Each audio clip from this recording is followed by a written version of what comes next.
ಹೆಚ್ಚಿನ ಡೀಟೇಲ್ ನೀಡೋದಕ್ಕೆ ನಮ್ಮ ಪೊಲಿಟಿಕಲ್ ಬ್ಯೂರೋ ಹೆಡ್ ಆನಂದ್ ಬೈದನ ಮನೆ ನ್ಯೂಸ್ ಡೆಸ್ಕ್ ಇಂದ ನೇರ ಸಂಪರ್ಕದಲ್ಲಿ.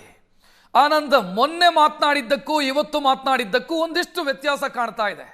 ಮುಂದೆ 5 ವರ್ಷ ನಾನೇ ಮುಖ್ಯಮಂತ್ರಿ ಆಗ್ತೀನಿ, ಮುಂದಿನ 2 ಬಜೆಟ್ ನಾನೇ ಮಂಡಿಸ್ತೀನಿ ಅನ್ನೋ ರೀತಿಯಲ್ಲಿ ಮಾತನಾಡಿದ್ರು. ಇವತ್ತು ಎಲ್ಲವನ್ನೂ ಹೈಕಮಾಂಡ್ ಕಡೆಗೆ ಬೊಟ್ಟು ಮಾಡ್ತಾ ಇದ್ದಾರೆ. ಚೇಂಜಸ್ ಆಗಿದೆ ಎಲ್ಲ ಮಾತಿನ ಧಾಟಿಯಲ್ಲಿ.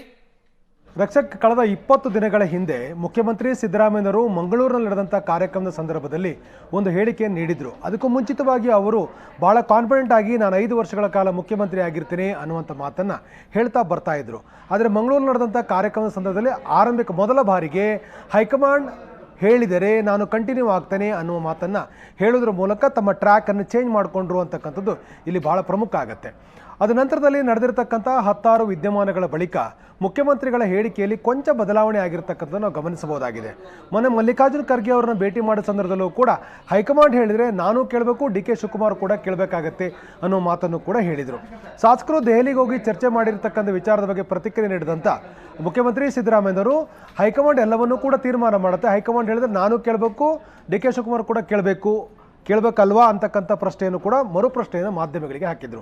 ಇವತ್ತು ಕೂಡ ಶಿಡ್ಲಘಟ್ಟದಲ್ಲಿ ಮುಖ್ಯಮಂತ್ರಿ ಸಿದ್ದರಾಮಯ್ಯವರು ನಾಯಕತ್ವ ಬದಲಾವಣೆ ಸಂಬಂಧಪಟ್ಟ ಹಾಗೆ ಒಂದು ಸ್ಪಷ್ಟನೆ ಕೊಟ್ಟಿದ್ದಾರೆ. ಹೈಕಮಾಂಡ್ ಎಲ್ಲವನ್ನೂ ಕೂಡ ತೀರ್ಮಾನ ಮಾಡುತ್ತೆ, ಹೈಕಮಾಂಡ್ ಹೇಳಿದರೆ ಎಲ್ಲವೂ ಕೂಡ ಕ್ಲಿಯರ್ ಆಗುತ್ತೆ ಅನ್ನುವ ರೀತಿಯಲ್ಲಿ ಅವರು ಹೇಳಿಕೆಯನ್ನು ಕೊಟ್ಟಿದ್ದಾರೆ. ಅಂದರೆ ಅಂತಿಮವಾಗಿ ಮುಖ್ಯಮಂತ್ರಿಗಳು ಒಟ್ಟಾರೆ ಡೆವಲಪ್ಮೆಂಟ್ಗೆ ಸಂಬಂಧಪಟ್ಟ ಹಾಗೆ ಅಂತಿಮವಾದ ತೀರ್ಮಾನವನ್ನು ಹೈಕಮಾಂಡ್ ತೆಗೆದುಕೊಳ್ಳುತ್ತೆ ಅನ್ನುವಂಥ ಒಂದು ಸ್ಪಷ್ಟವಾಗಿರ್ತಕ್ಕಂಥ ಸಂದೇಶ ರವಾನೆ ಮಾಡುವ ಪ್ರಯತ್ನವನ್ನು ಮಾಡ್ತಾ ಇದ್ದಾರೆ.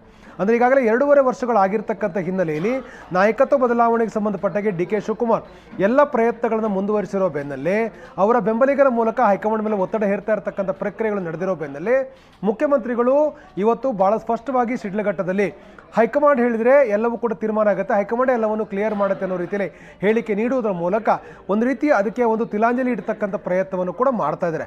ಆದರೆ ವಾಸ್ತವ ಅದಕ್ಕೆ ಭಿನ್ನವಾಗಿದೆ. ಯಾಕಂತಂದರೆ ಡಿ.ಕೆ. ಶಿವಕುಮಾರ್ ಇರ್ತಕ್ಕಂಥ ಎಲ್ಲ ಅವಕಾಶಗಳನ್ನು ಕೂಡ ಬಳಕೆ ಮಾಡಿಕೊಂಡು ನಾಯಕತ್ವವನ್ನು ಪಡ್ಕೊಳ್ಳಿಕ್ಕೆ ಅವರು ಕೂಡ ಪ್ರಯತ್ನವನ್ನು ಮಾಡ್ತಾ ಇದ್ದಾರೆ.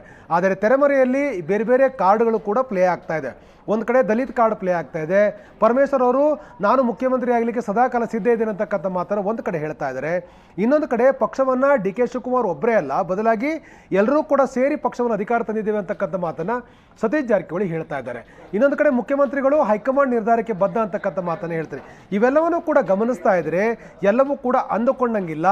ಹಾಗಾಗಿ ಹೈಕಮಾಂಡ್ ಈ ವಿಚಾರದಲ್ಲಿ 26ರ ಬಳಿಕ ಒಂದು ಸ್ಪಷ್ಟವಾಗಿರ್ತಕ್ಕಂಥ ತೀರ್ಮಾನಕ್ಕೆ ಬರುವ ರೀತಿಯಲ್ಲಿ ಮಾತುಕತೆಯನ್ನು ಮಾಡ್ತಕ್ಕಂಥ ಸಾಧ್ಯತೆಗಳಿದೆ. ಅಲ್ಲಿಯವರೆಗೂ ಕೂಡ ಇದೇ ಟ್ರೆಂಡು ಮುಂದುವರಿಯುತ್ತೆ ಅನ್ನುವಂಥ ಮಾತುಗಳು ಇರುವಂಥದ್ದು. ಥ್ಯಾಂಕ್ ಯು ಆನಂದ್ ಮಾಹಿತಿಗೆ.